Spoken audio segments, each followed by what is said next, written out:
la croissance aux États-Unis résiste grâce à une bonne tenue de la consommation des ménages et de l'investissement des entreprises, grâce au plan d'infrastructure, de transition énergétique et de relocalisation industrielle.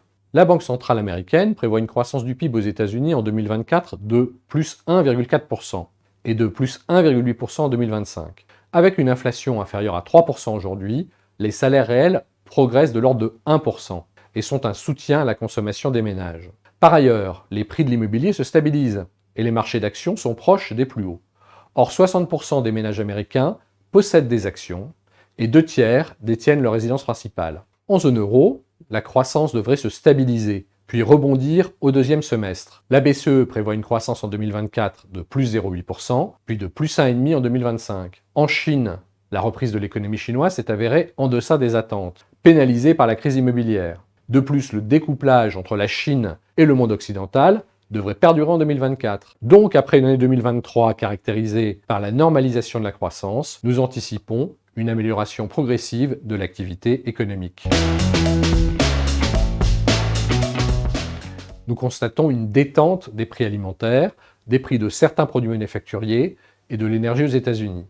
L'inflation semble donc sur une bonne trajectoire, ce qui ouvre la voie à une baisse des taux directeurs par les banques centrales en 2024. La poursuite de la désinflation suppose toutefois une stabilisation des tensions géopolitiques ces prochains mois.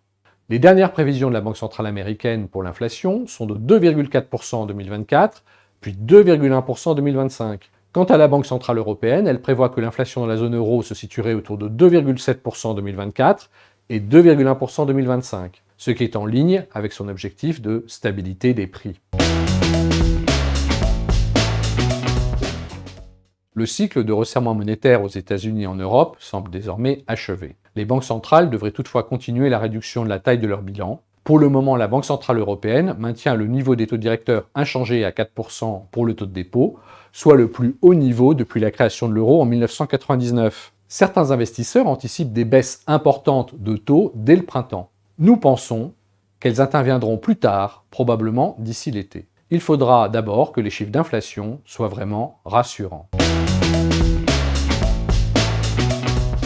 Nous sommes acheteurs des creux de marché sur les actions européennes et américaines. Le SPI 500, au cours des 15 dernières années électorales, depuis les élections présidentielles de 1960 de Kennedy contre Nixon, a fini 13 fois en hausse avec une performance moyenne de plus 10%. Nous construisons des portefeuilles équilibrés pour 2024. Les grandes tendances structurelles que sont la transformation numérique, l'intelligence artificielle, la transition énergétique, le progrès médical et la défense sont toujours à l'œuvre. Le secteur de l'aéronautique reste soutenu par des vents favorables. Sur repli, certains secteurs sensibles à la baisse des taux nous semblent aussi attractifs en anticipation de politiques monétaires plus accommodantes. Le segment des Small Mid Cap Europe, dont la valorisation par rapport aux grandes capitalisations est sur un point bas, pourrait aussi rebondir.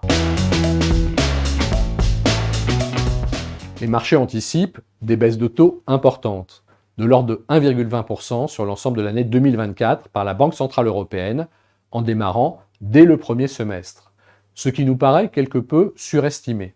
Par ailleurs, nous pensons que les courbes des taux pourraient continuer à se pentifier. Nous privilégions ainsi plutôt les segments de maturité courte et intermédiaire. Sur le crédit, nous avons une préférence pour les signatures de bonne qualité au sein de l'univers investment grade de la zone euro, notamment les émetteurs financiers. Nous anticipons une amélioration de la conjoncture économique mondiale en 2024, avec un cycle de baisse des taux qui devrait s'enclencher au cours de la seconde partie de l'année.